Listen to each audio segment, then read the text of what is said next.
Hello, everyone. I'm Eric Bolling, along with Kennedy, Juan Williams, Dana Perino, and Greg Gutfeld. It's 5 o'clock in New York City, and this is The Five.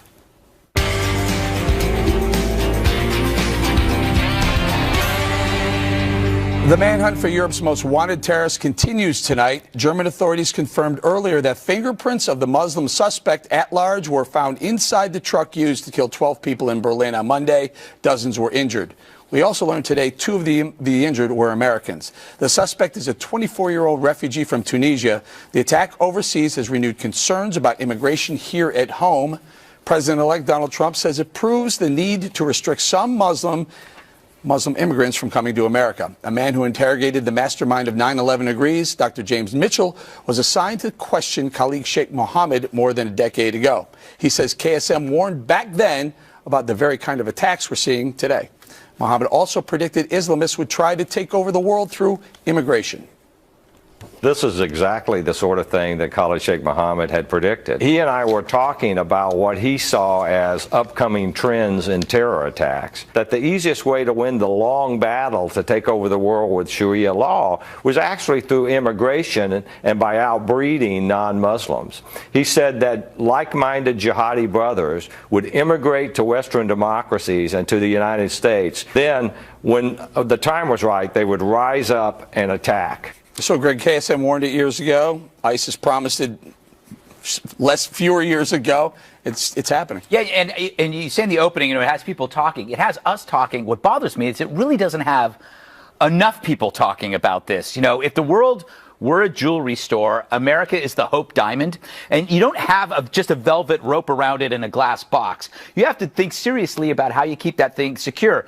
Our problem with America is everything's now team sport politics. You got to be either pro-security or pro-tolerance, when actually they complement each other. If you want to have the world's most diverse country in the history of the world, it has to be safe. Why are people running from terrible places around the planet?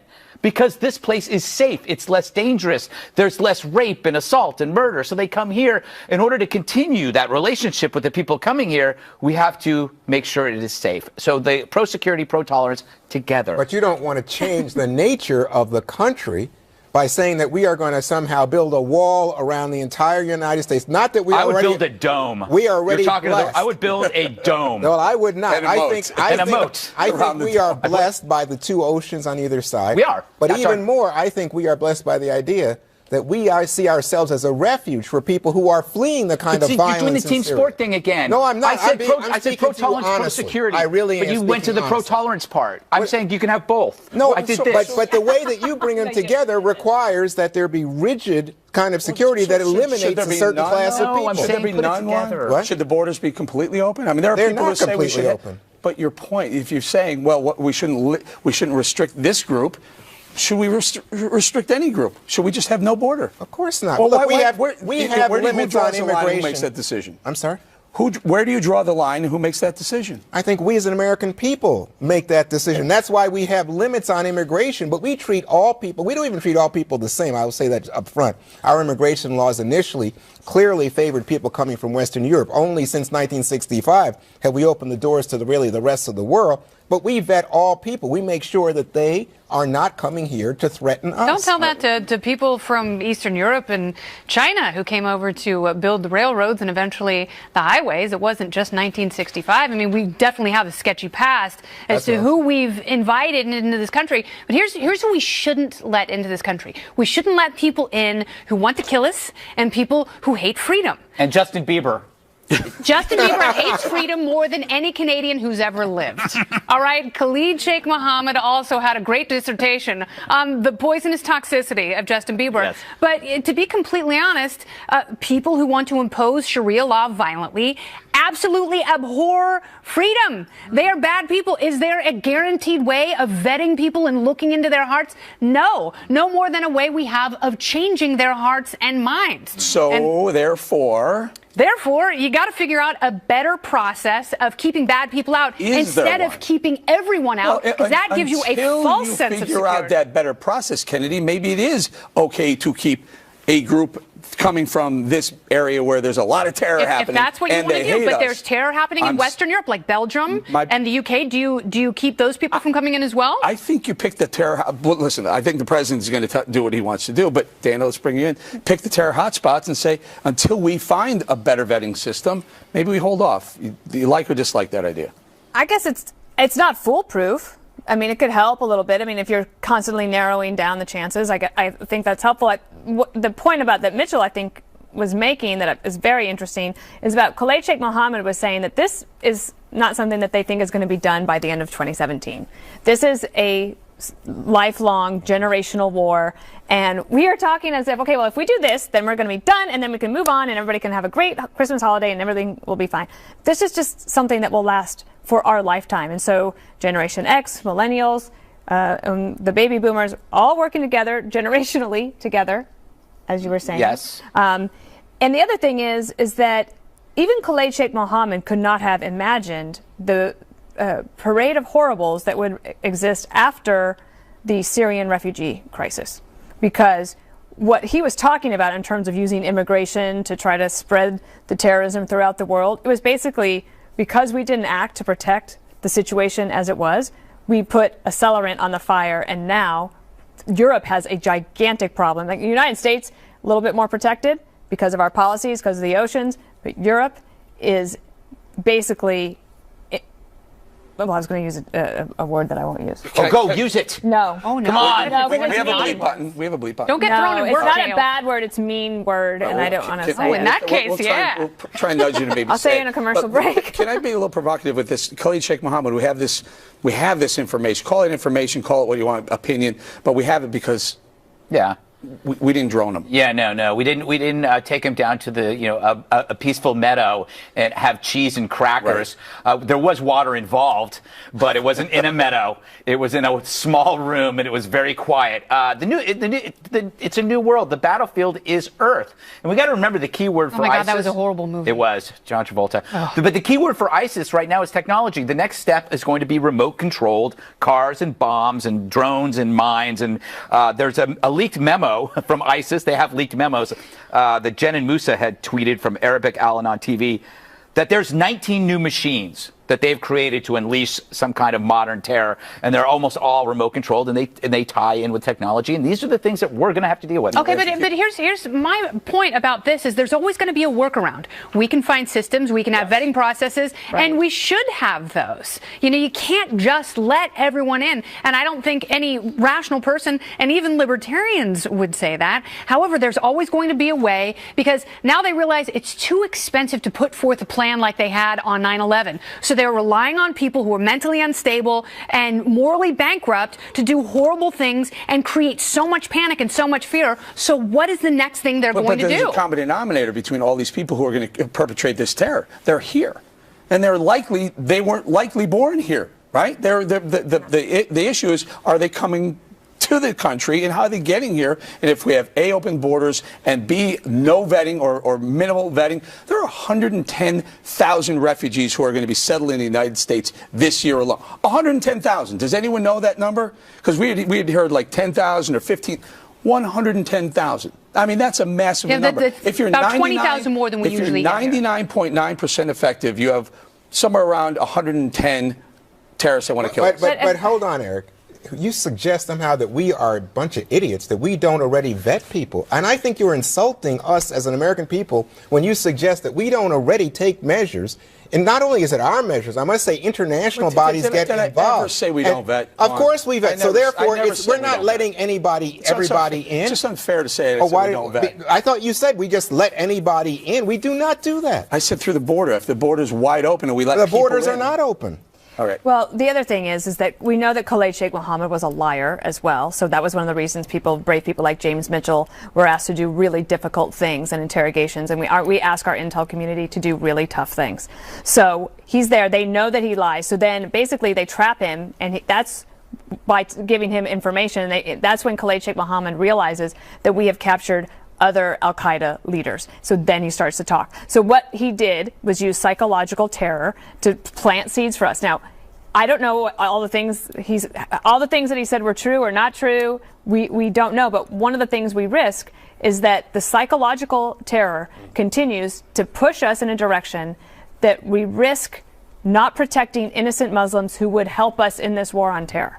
And that's where the balance is going to have to come. It's a much more complex problem than just banning or not banning or vetting or not vetting. It's just really complex. Okay, but you raise a really good point, and that is if you have people who are coming into this country, or they're going to Belgium or Germany or Switzerland or Turkey, and they're doing horrible things, there has to be an uprising within the Muslim community that squashes this, because people in this country, who tend to have traditional American values, aren't going to change the hearts and minds. But if you have Muslims in other countries who don't want to be categorized as bad people, who are kept from traveling to the Western world, then they're the ones who have to work within their communities to change minds, and also to stand up and say, we're not all like this. And you don't hear that, but they would be much more effective at what ultimately has to happen, which is keeping people from being drawn to this murderous lifestyle. That's why it's about targeting the radicalization. Yes. And it's a long-term, very complex, generational war that we have to be prepared to put resources into,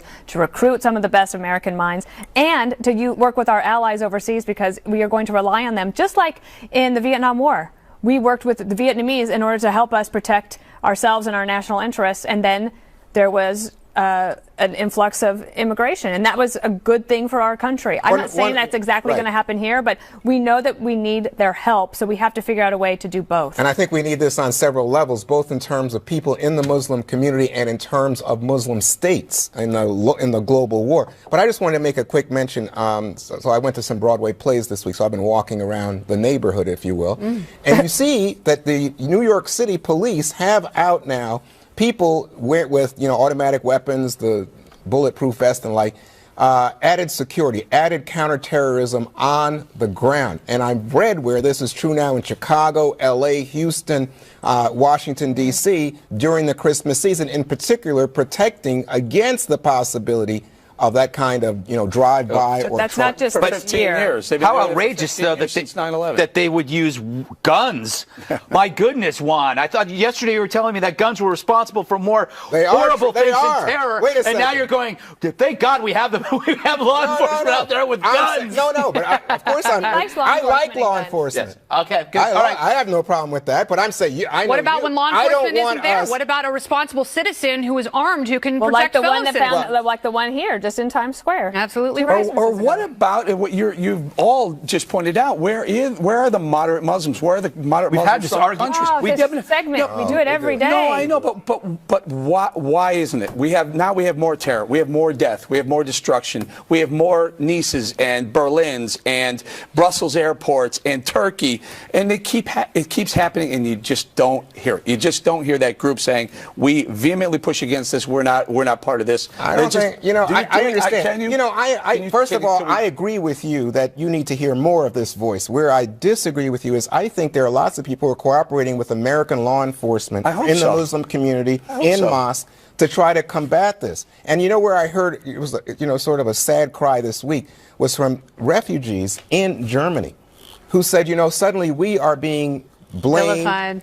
cataloged with this bad guy who perpetrated this horror, and we are just so grateful to be in Germany. There's a longer term question about this. Let's say, we kill every single person who's involved in ISIS. Just kill them all, and then there's some other new thing that happens. What about the reality of assimilation in a culture like this? Do you accept those whose values undermine the balance of freedom and security, who see Islamism as an ideology that is greater than our republic? Because that's a first for us. That is a first. We have assimilated all sorts of cultures, but none that says we are a superior ideological framework that we wish to. On a religious level or a legal level? On both. Well, it's both. Yeah, what he's talking about, they're intertwined, and that's when it becomes so problematic. Yeah. But you also look at young men, and it's it happens to be people who are kind of bored and they don't have a lot to do, and maybe they've got an anti-authority streak, and those are the most fertile ones that crazy moms reach out to and change and radicalize. That was a very interesting block there. Coming up, the liberal media falls for yet another Islamophobic hoax. This one was drummed up by a known prankster. Greg has the details on that one next. Was big news. A Muslim man kicked off a Delta flight for speaking Arabic on the phone to his mother, freaking out Islamophobic passengers and the evil, evil airline. This outraged celebrities. Even actress Olivia Wilde vowed to boycott Delta. Yes, the great Olivia Wilde. And CNN's Brian Stelter, who rails against fake news all the time, retweeted the victim's video, which fanned the flames. But hold on, you heroic warriors of social justice. Stop indulging your assumptions for just one moment, and you'll find that this so-called victim is a renowned hoaxer who fakes events on planes. On his YouTube channel are videos of him with titles like Arabs on a Plane, Speaking Arabic on a Plane, and Counting Down in Arabic on a Plane. I sense a trend here. Recently, he staged a fake video with a New York City cop harassing men in Muslim dress. It was fake. He even faked a story about boarding a plane in a suitcase. Fake. And there's the time he claimed the Boston bombers were framed. He's also a 9/11 truther. And still celebs in the media buy his shtick. This ghoul says that even though he's cried wolf many times before, this time it's real and he's consulting a lawyer. So should Delta. Sue this divisive, alienating a-hole. We must finally declare war on hoaxers because once again, without evidence, so many swallow an attention-seeking drama, happily smearing a company and the innocent people that it employs. So who's worse, the hoaxer or his frothing enablers in the media? Hard to say, but in the meantime, until further notice, let's make all of them walk. All right, Delta released a statement saying, based on the information collected to date, it appears the customers who were removed, these jerks, sought to disrupt the cabin with provocative behavior, including shouting. This type of conduct is not welcome on any Delta flight. And then they go on to say that it became clear that these guys are pranksters, blah, blah, blah, blah, blah. Okay.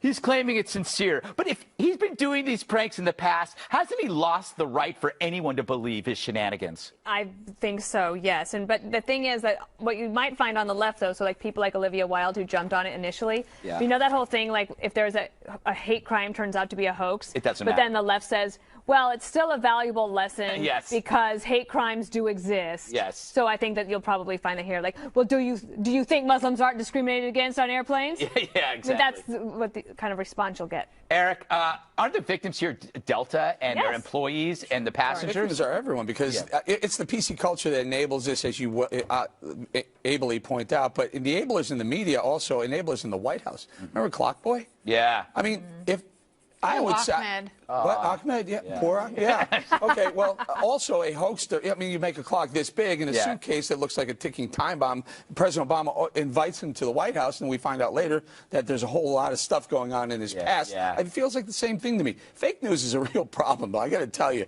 it's really, really difficult to figure out what's real and what's fake. And now that they're going to video, it used to be a story. You couldn't figure, is this real or not? Let me see the source. It looks like a real, and then you find out it's not. But now videos, you know, what's real, what's not. But by the way, Delta did say they have passengers who claim he was talking really loud. It was staged, and he was looking at people and saying Delta, and he had it all set up, and then he tweeted his website. By the way, Clockboy literally did create 15 minutes of fame for himself. And he could count it down with his own briefcase. Isn't that wonderful? Exactly. See, I think someone like this actually wants to be harmed. I think he's masochistic because if you get on a plane post 9/11, and we've all learned this, and we all have very low tolerance for people's shenanigans on planes, and who has the lowest tolerance, we learned this week?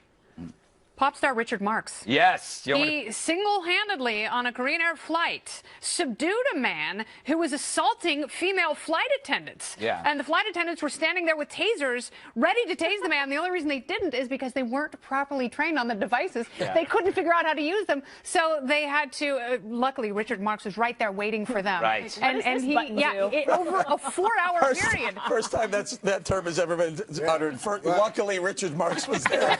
Sorry, Richard. Yeah, as in, don't tase me, bro. Yes. But wait, I want to come out of this. You could be seriously injured screwing around on a plane like that. No, it's crazy. And let me just say, this guy I read also was revealed to be a jerk and an antagonistic force.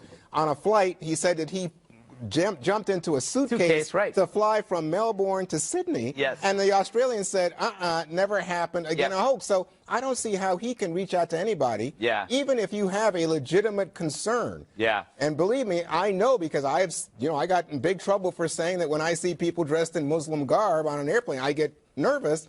But I got to tell you something. There's a reality, I'm sure, that some people like me get nervous. Okay. But when this guy does this kind of stuff, it undermines any legitimacy Right. to the complaint. And so he damages people who think that they are coming together and standing for their rights and liberties as Americans. I think you undermine the cause. I think you're hurting your own side. I don't think he cares. I think he's in it for himself. You know, he likes to be known as a successful YouTube prankster, which is a long way of saying loser. Hold on. No.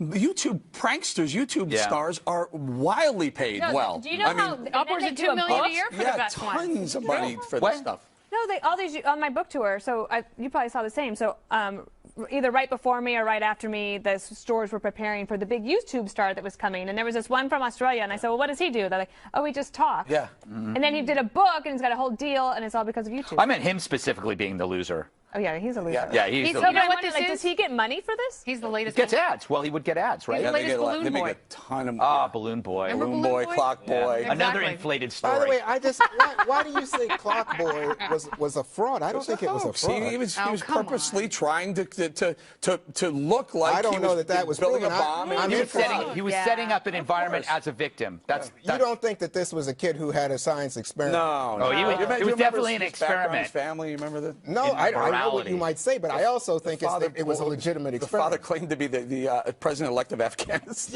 Yeah, well, believe me, we got a lot of crazy people, but I don't know that it's what you. I mean, I don't know that it was a hoax. By the way, like there were this other one. hoaxes that were exposed. There was a church down south, whoever had scrawled KKK on the church, and it was linked to Trump. Turns out it was actually a black member of the church. So these things, and then there was The cake, the racial. oh yeah. But these are There was just the young woman who claimed that a man forced her to take off her hijab, said that he pulled out a lighter, said he was going to light her on fire. University of Michigan. That just came out. CARE was the one who jumped on that. Turns out totally made up. They can't find anything. So nothing's true. So I guess what I'm saying, in this day and age, shouldn't Brian Stelter hold off the retweeting just for a bit? Just look it up. I think so. I think Twitter is a. CNN has Google. They have computers. If you have a computer, you can go to Google. It's really simple, and you can just type in somebody's name and just press search. But what benefit does he get, or does any one of us get by being first? Yeah. To report those stories. Like, I always think like It only just matters wait a when I'm minute. drinking. Did Stelter retweet or did he add commentary? He said, to like, it? he goes, wow, this is really catching on. So that was his way of. Big if true. Yeah. Isn't he- I'm not saying it's real. I'm sorry, but isn't he hosting the show Reliable sources. that exposes Yes. media calamities Yes. like this? I mean, Yes. isn't that what he's supposed? Isn't He's he lectured the all of person us. at the front lines of Yes. the vetting police? I'm sorry, but the one good thing about this is it ushers in a new age of skepticism. Yeah. Because if you think that everything Yeah, is I fake, like you're that. going to do more work trying to find what is absolutely that. real and what you can trust. Yeah, I don't know, though. I'm pretty You're already lazy. skeptical. I'm pretty lazy. I'm skeptical of that. Everything you just said, I really don't believe.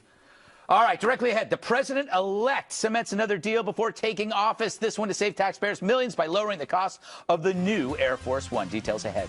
Earlier this month, President-elect Trump threatened to cancel Boeing's deal to build a new Air Force One over the hefty price tag, estimated at $4 billion.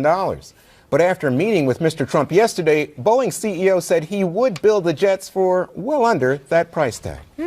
I was able to give the president-elect my personal commitment on behalf of the Boeing company. This is a business that's important to us. We work on Air Force One because it's important to our country.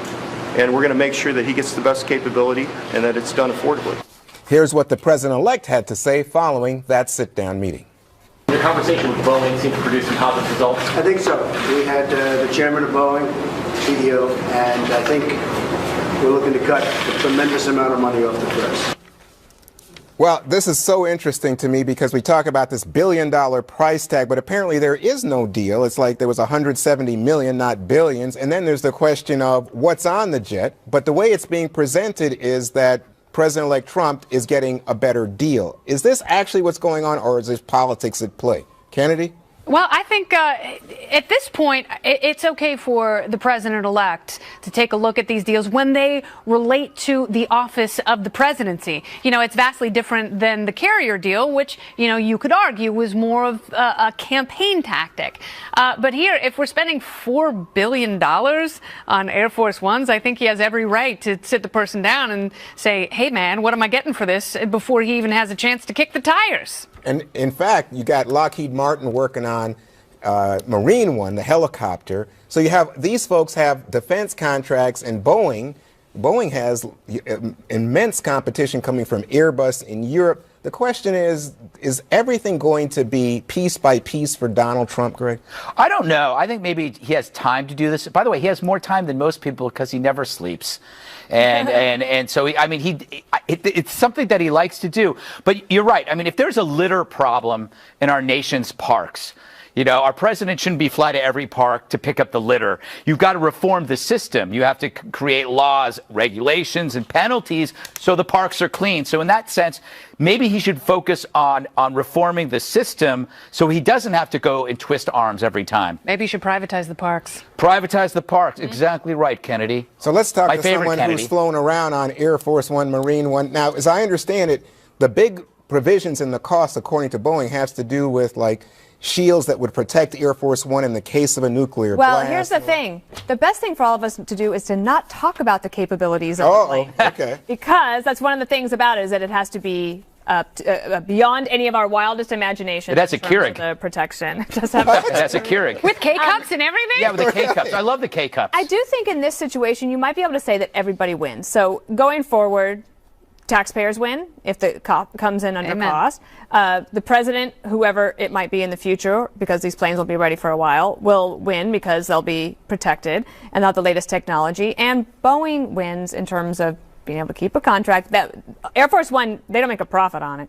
But I do think that this idea of how do you restructure defense acquisition? So how do you make sure that we are doing contracts that make sense? And one of the things that General Mattis could do if he becomes Secretary of Defense is to task his deputy with saying, I will not accept any cost overruns. And now it's on you to make sure that doesn't happen. You know, Eric, I love that point, because this may be a message to the defense industry, big in Washington. Any contractor. Right, because the defense industry, typically everybody says, if you're patriotic, give the military what they want. But here's Donald Trump saying, hey, wait a second.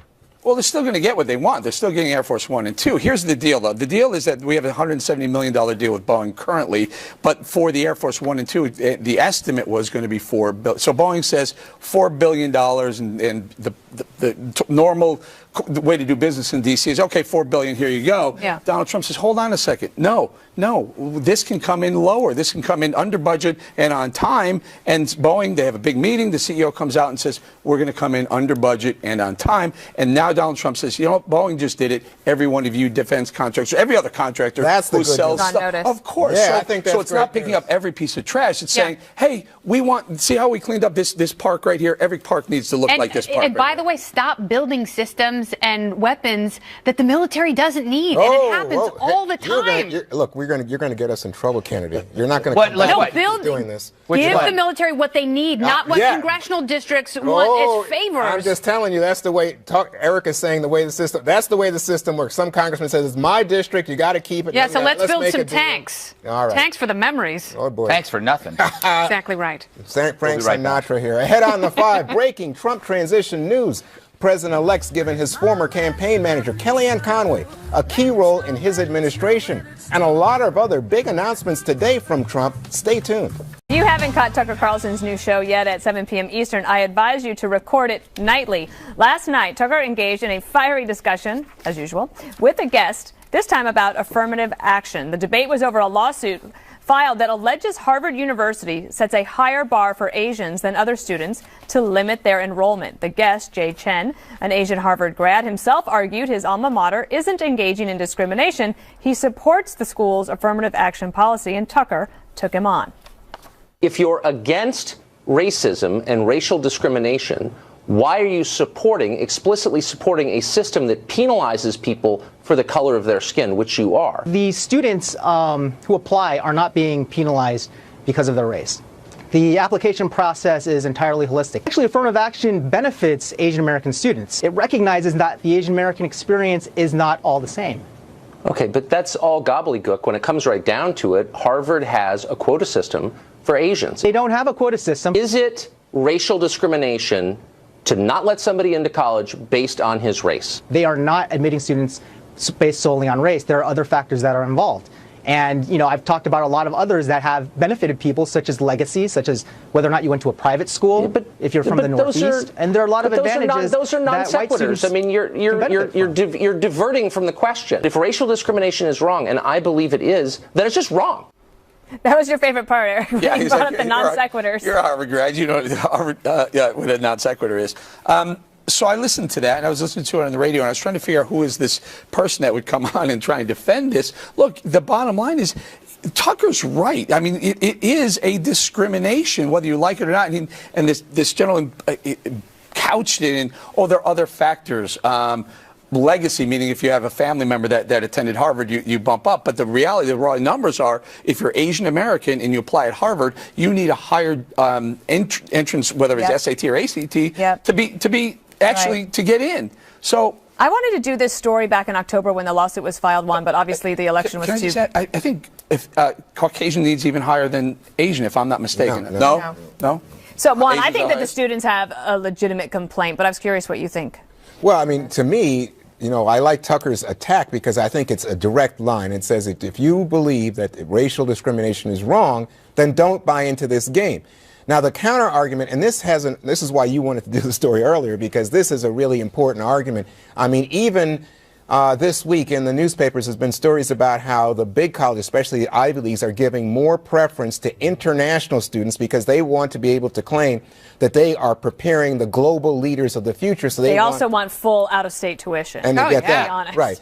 But when it comes to race, because there is a history of discrimination specific against blacks and Hispanics in the country, then people say, well, if you don't have that history, should you be entitled to any preference? And then you come to Asians, and the discrimination against Asians may not be the same. It becomes too much of a game. And at this point, I'm not even sure that it's achieving the goals when you look at the numbers in higher education in America. So I would say, what we need to do is focus on the entirety. And I think this is becoming more the case because now there's a disinclination to focus solely on standardized testing, is to look at the whole of the person. And that then becomes a whole different ball of wax. But that's going to change the way people look at getting into the best schools in America. What is the libertarian point of view on this? That you should have the best people. Meritocracy. Yeah, absolutely. But what is merit? Especially in this day and age, it's grades, it's extracurricular activities. Yeah, that's the whole person. But some people see merit as, did you get, is it 1,600 these days or whatever? Something impossible. 24. Yeah. They bumped it up to 24. Yeah. So if you're a good test taker, and that happens to be the metric that schools use to allow people entrance, then the good test takers are going to get in. But at least that's some valid criteria that you can compete against, because there are ways of improving your score. There are ways of changing your grades. There are ways of adding more academic and extracurricular activities to your resume. You can't change your race. Therefore, it's unfair if a certain number of people who have these immutable qualities are kept out of school. So what do you say? Wait, Juan, can we get Greg in here because we're going to run out of time? Because Greg, I was curious about your take on the specific issue, but yesterday on FoxNews.com you posted a column about Tucker's show that kind of talked about interviews like that. Yeah, he's terrible. Just an awful person. It's never a good end of an evening if you're a guest on Tucker Carlson and you haven't done your research. It's like after that, just go to an empty bar. Don't go where people might recognize you, because it's not going to end. You're going to be sitting there going, Twitter. A Tucker interview is something you go over in your head, like, I could have said that. Oh, yeah. Why did I say this? Oh my God, he got me on that. And then Tucker's face, it's like he's watching two antelopes mating on Wild Kingdom. He just stays just like this. He's just watching. But he's slightly bemused. He's slightly bemused by it, but he's going, this is interesting. I really don't have to do much but let this person bury himself in his silly words. So it's highly entertaining. I don't know. You know what? This is an interesting topic because you're veering towards an unspeakable truth about racial differences. Yep. Asians, Why do they require no affirmative action despite having the disadvantage of being outsiders coming from somewhere else, not being native speakers, and their language is vastly different. There's not much overlap, and they come from vastly different cultures, and they come from countries that we were once at war with, and they come here and they do fine. Not just fine. Yeah. They kick our asses. Maybe there's cultural importance placed on doing really well in school. Yeah. And to the credit of a lot of these families, they are actually fighting really hard for Tiger school moms. choice, which benefits everyone. We could do an entire topic Amen, about Kennedy. school. That's Show on right, this. Juan. But we have to go. She was the first female campaign manager to help propel a presidential nominee to victory. There's been a lot of speculation about what role Kellyanne Conway might play in the upcoming Trump administration. Today, we got the answer. Conway will serve as counselor to the president. She appeared on Fox and Friends this morning. It's an honor, certainly, but it's also very humbling, the gravity and the responsibility of serving at a senior level for the President of the United States. It's difficult to pass that up, and I know I've got his ear and his trust. I think those are the two main criteria, and I very much respect the rest of the senior team that you've seen in action already. And I've got the other ear in my freezer. There were other major announcements today about the Trump team. Sean Spicer was named press secretary. Hope Hicks, director of strategic communications. Jason Miller, director of communications. And Dan Scavino, director of social media. Dana, of course, I'm going to go to you first. This is an important day. Yeah, I love especially these for the announcements. Communications team. If I could mention something about Kellyanne Conway that I think is a real asset, because she mentioned having his confidence and the ear, and I think she also speaks very well for him. She's a good Trump-splainer. She explains it. And the other thing that she does, because of her background, she's got a law degree, she's been a pollster.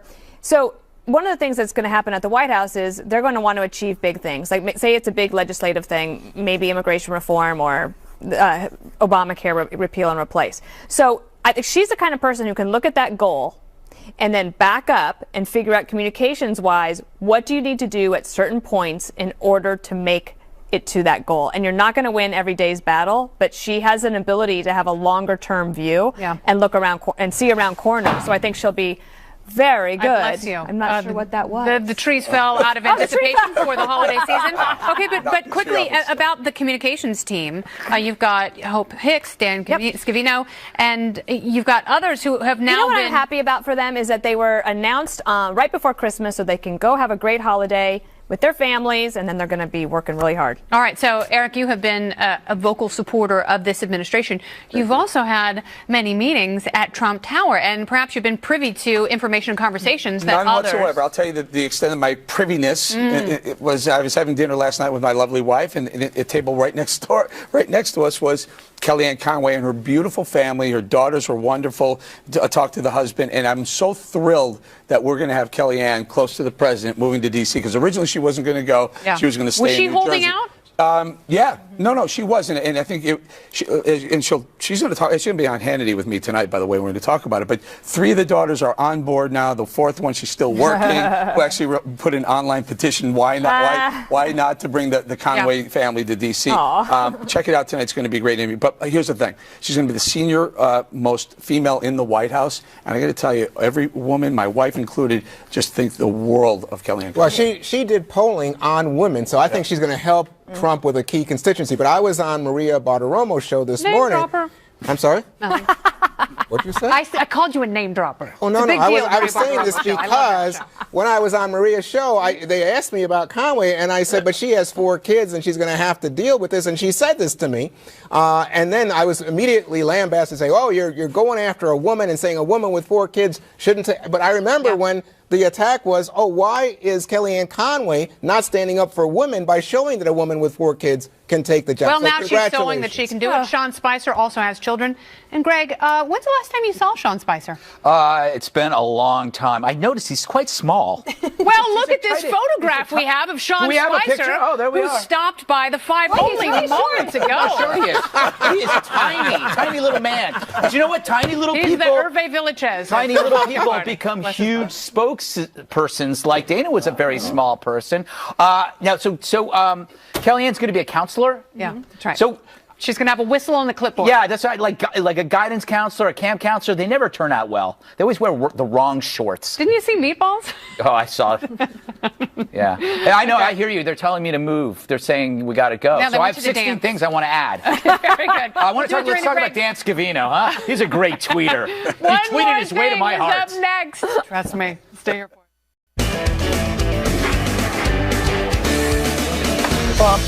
Time for one more thing, Dana. Time for this. Dana's corny joke of the day.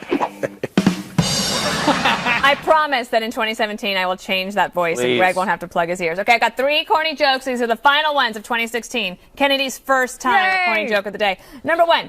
What nationality is Santa Claus? Of course, he's white. Oh, geez.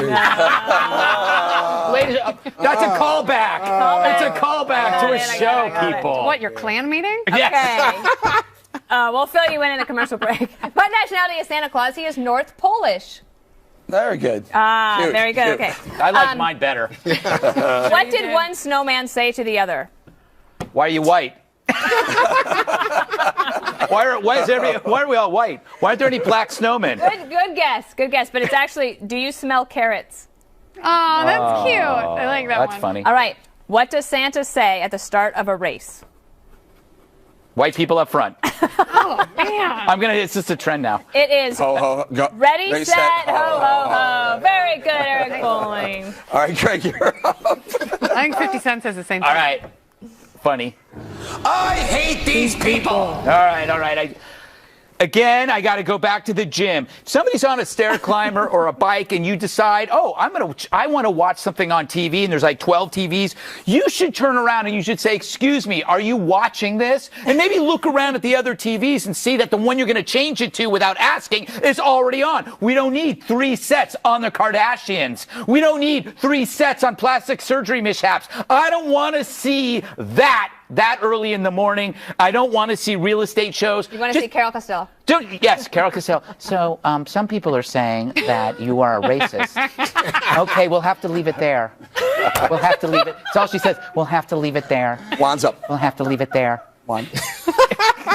Well, anyway, Bill O'Reilly's off delivering gifts to orphans, so I'm going to sit in tonight, along with Dana. Dana Perino's there to hold my hand, Katrina Pearson, and Bernie Goldberg. You're in good hands. Anyway, I wanted to find out what was the hottest gift this Christmas season. A stove. And the first one fascinates me. It's called Hatchimals. And this fuzzy little creature hatches before a kid's eyes. It's very hard to get. One dad in Dublin had to go to Spain in order to get it. Very quickly, tonight, Kellyanne Conway on Hannity. Also, Harvey Levin. We're going to talk about the JetBlue incident with Ivanka Trump. TMZ broke that story. We're going to ask him about that.